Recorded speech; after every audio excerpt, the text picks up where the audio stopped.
Bonjour à toutes et à tous et bienvenue dans ce nouveau podcast. Alors aujourd'hui on est à l'extérieur, il fait beau, il fait chaud mais il fait un peu frais donc j'ai mis un pull. Aujourd'hui dans ce nouveau podcast, je voulais vous parler du métier de ma femme. Alors l'année dernière on est parti 1 an au Japon en voyage, une année sabbatique, une année de pause. Et en fait, on s'est dit que quand on allait rentrer en France, on voulait essayer de nouveaux métiers. Pour ma part, je suis devenu professeur de français. C'est-à-dire que je donne des cours de français individuels sur la plateforme Preply et je fais aussi ce contenu, cette création de contenu sur YouTube, sur Instagram, sur TikTok. Et ma femme, elle, a choisi de devenir artiste. Et je voulais vous parler de ce métier aujourd'hui. Alors, ça fait longtemps qu'elle dessine, notamment des dessins digitaux, donc de l'art digital. Elle dessine grâce à une tablette numérique des dessins qu'elle poste ensuite sur Instagram. Et en fait, avant même de partir au Japon, ces dessins étaient assez populaires sur Instagram. Il me semble que, avant le Japon, elle avait déjà peut-être 16 ou 17 000 abonnés sur Instagram. Et du coup, tout au long de l'année au Japon, son nombre d'abonnés a augmenté. Je crois que maintenant, elle doit être autour de 47 000. Avant ça, elle faisait un métier qui ne lui plaisait pas forcément. On ne fait pas forcément un métier qui nous plaît. Mais du coup, quand on était au Japon, que j'ai décidé de changer de métier, elle s'est dit pourquoi pas, moi aussi, essayer quelque chose de nouveau. On a 30 ans, on va rentrer en France et on n'aura rien, aucune charge, on n'a pas de crédit pour acheter une maison, on n'a pas d'enfant, donc c'est sûrement le meilleur moment pour essayer des nouvelles aventures, de nouveaux métiers. Je suis devenu professeur de français et elle a décidé de devenir artiste, d'essayer de vivre de son art. Alors quand on pense, quand on réfléchit à son nombre d'abonnés, on peut se dire ah elle doit déjà gagner de l'argent, elle doit faire de la publicité, etc. Mais je pense que pour les artistes, c'est différent et c'est sûrement plus difficile de pouvoir vivre de son art. Il y a cette distinction, je pense, entre l'artiste et l'aspect commercial qu'on peut avoir quand on fait ce genre de métier. C'est-à-dire que parfois, il y a des très bons artistes, mais qui ont du mal à se mettre en avant. Et à l'inverse, parfois, il y a des artistes qui ne sont pas forcément les meilleurs ou qui ne sont pas forcément hyper talentueux ou excellents dans leur domaine, mais qui arrivent à se faire une place parce que ce sont de bons commerciaux ou ils sont bons en marketing, etc. On a ça, par exemple, avec la musique, où parfois il y a des artistes qui savent très bien se mettre en avant, qui savent très bien se vendre et qui arrivent à percer dans le monde de la musique, à avoir une carrière en tant que musicien grâce à ces compétences-là. Et du coup, le passage d'être un artiste à essayer de vivre de son art, il n'est pas du tout évident. Il n'est pas facile et c'est même plutôt difficile, je pense. Parce que là où on prend beaucoup de plaisir à créer quelque chose, à faire du dessin, de la musique, etc., avoir une carrière dans ce domaine artistique, c'est beaucoup plus compliqué. Et ça, c'est du coup ce qu'est en train d'essayer de faire ma femme, c'est-à-dire qu'elle est en train d'essayer de développer sa carrière artistique pour pouvoir gagner de l'argent grâce à son art, pour qu'elle puisse vivre de son art. Et pour ça, il y a plusieurs façons de faire. La première, c'est via les réseaux sociaux d'avoir un modèle influenceur, on va dire. C'est-à-dire que Vous produisez du contenu, vous avez beaucoup de visibilité et du coup, ensuite, vous avez un format, un business model, autour de la publicité. Des marques vont vous contacter pour mettre en avant leurs produits et vous allez être payé grâce à ces publicités. Ça, c'est le format très classique d'un influenceur. Heu, il me semble que les influenceurs français, par exemple, les plus connus, c'est des milliers d'euros pour faire une story sur, un produit ou un post et du coup, c'est quelque chose qui, si on arrive à créer une communauté, à avoir beaucoup de followers, peut être, très, rentable. Enfin, on peut gagner beaucoup d'argent. Désolé, c'est mon père qui est passé juste là. Donc je reprends.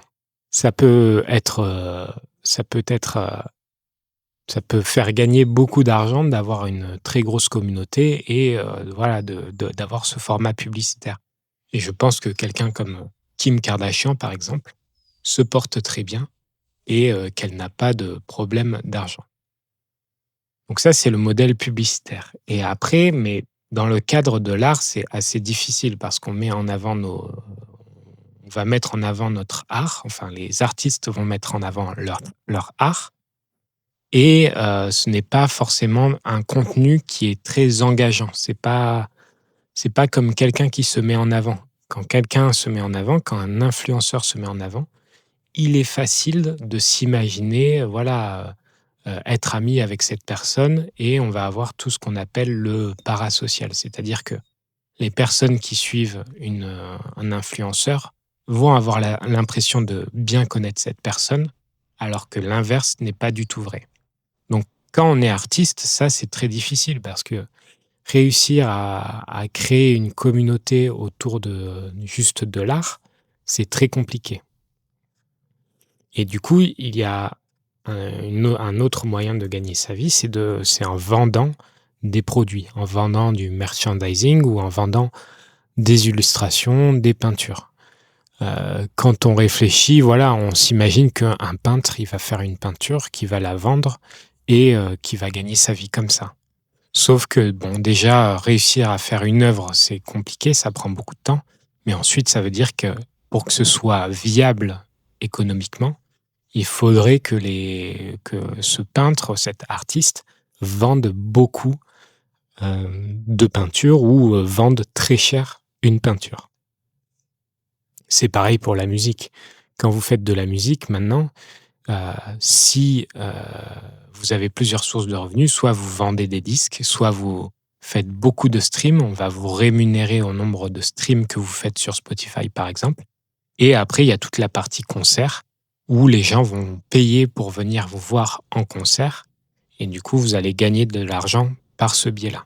Donc ma femme, ce qu'elle a décidé, c'est d'essayer de vivre de son art via, de la vente de petits produits, via la vente de petites, illustrations, de petits porte-clés, ce genre de choses. Et ça par, 2 moyens. Le premier, c'est la création d'un site e-commerce sur lequel elle vend ses créations. Vous pouvez aller sur le site, vous pouvez acheter des produits et ensuite elle les envoie et comme ça, elle arrive à, générer de l'argent, à gagner de l'argent pour pouvoir vivre. Et la deuxième partie, c'est un peu la même chose, mais c'est là en convention. Ce qu'elle fait, ça a une dimension assez japonaise et en France, il y a beaucoup de conventions autour de la culture japonaise. La plus grande, c'est la Japan Expo à Paris. Je sais plus exactement, mais il me semble que c'est peut-être 100 000 personnes ou plus sur 4 jours dans, un lieu fait pour ça où en fait vous arrivez dans la convention et il y a plein de stands de créateurs, il y a plein de stands d'entreprises comme Nintendo, heu, ou d'autres où vous pouvez essayer des produits, où il y a des activités, où vous pouvez acheter des petites, œuvres d'art à des artistes et cetera. Et du coup, là, ce que ma femme essaye de faire, c'est de développer, les produits qu'elle peut vendre à partir de son art, à partir de ses dessins. Tout ce qu'elle vend est créé à partir de son art, pour ensuite les vendre soit sur internet, soit, dans la «vraie vie» entre guillemets, dans des conventions. Et d'ailleurs, ce week-end, on va à une convention à Bordeaux et le week-end d'après, on part à Bruxelles, en Belgique, faire une autre convention, pardon. Mais je pense que je sortirai ce podcast entre les deux. J'enregistre un peu à l'avance.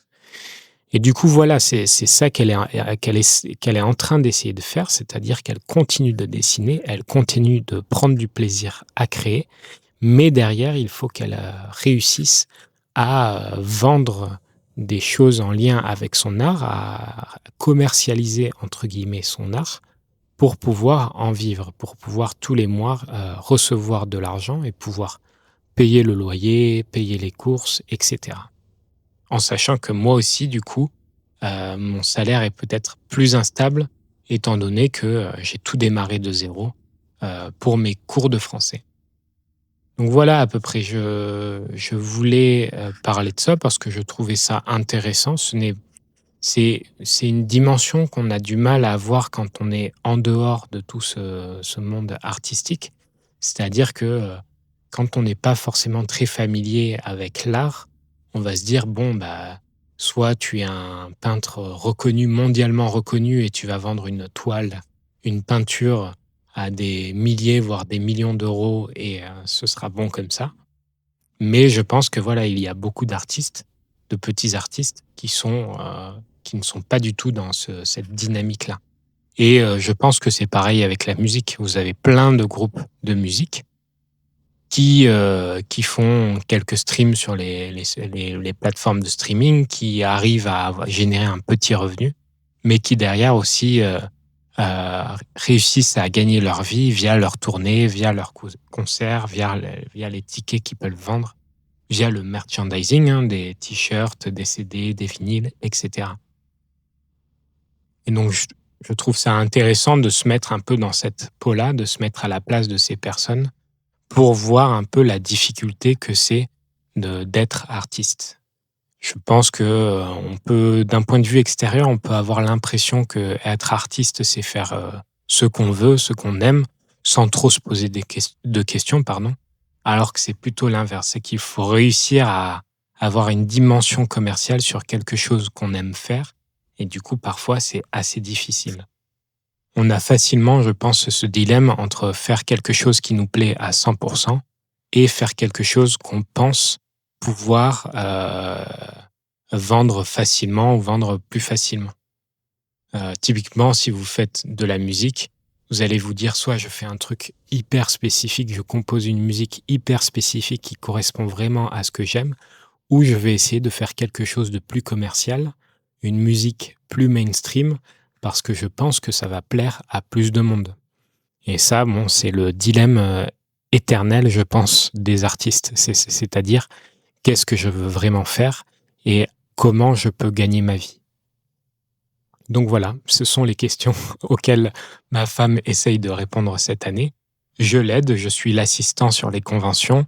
Je l'aide à mettre en place le stand et à vendre avec elle toute la journée parce que c'est assez épuisant. Il y a beaucoup de monde.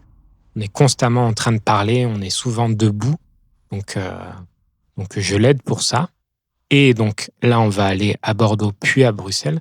Et je vais voir d'ailleurs si je peux pas faire une sorte de petit vlog où je filme voilà, les plusieurs étapes de ces aventures-là. Voilà, donc vendredi, on part pour Bordeaux. J'essaierai de filmer quelques trucs pour vous faire une petite vidéo un peu style vlog. Je pense que ça peut être sympa dans ce format pour vous faire pratiquer le français. Et désolé parce qu'il y a beaucoup de voitures qui passent.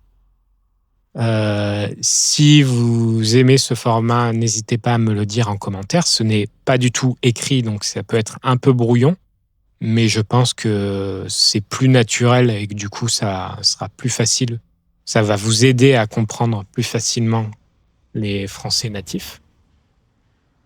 Et voilà, n'hésitez pas à vous abonner, à laisser un like sur la vidéo. En ce moment, les performances des vidéos sont plutôt bonnes, donc merci pour votre soutien. Et je vous dis à la prochaine du coup.